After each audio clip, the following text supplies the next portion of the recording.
আজকে আমি বানাবো হালিম, তার জন্য একটা হাঁড়িতে বসে দিয়েছি সিদ্ধ হতে। এখানে আমি পেঁয়াজ, রসুন, এলাচি, দারচিনি, তেজপাতা ও কিছু আস্ত জিরা দিয়ে নিয়েছি। একটু ভালো করে ভেজে আমি দিয়ে দিব আদা রসুন বাটা।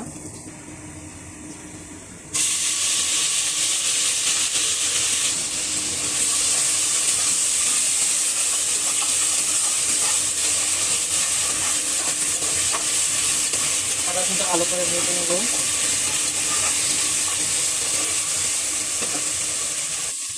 দিয়ে দেবো কিছুটা পরিমাণ পানি।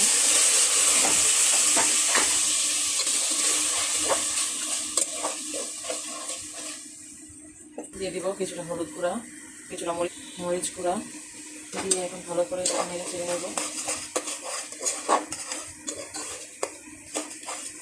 দিয়ে দেবো কিছুটা পরিমাণ লবণ। আমি এখানে পরিমাণ মতো একটু কম দিলাম, আমি ডাল সেদ্ধতে আমি লবণ দিয়েছি, তাই আমি এখানে কিছুটা পরিমাণ লবণ কম দিয়েছি। মশলাটা ভালো করে আমি কষিয়ে নিয়েছি। এখন দিয়ে দেবো কেটে রাখা মাংসগুলো।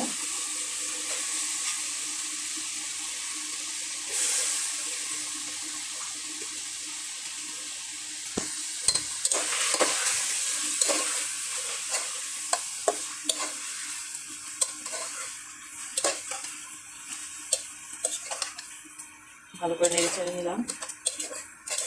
এখন আমি ঢেকে দিব কষানোর জন্য।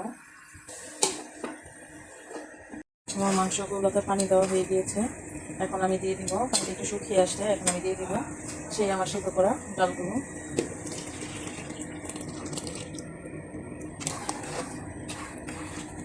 ভালো করে আমি নেড়ে চেড়ে নিব। এখানে আমি একটা ফ্রাই প্যানে তেল দিয়ে নিয়েছি ও শুকনো মরিচ দিয়েছি। তেলটা একটু গরম হয়ে আসলে আমি এটাকে দিয়ে দেবো পেঁয়াজ কুচি বাগার দেওয়ার জন্য।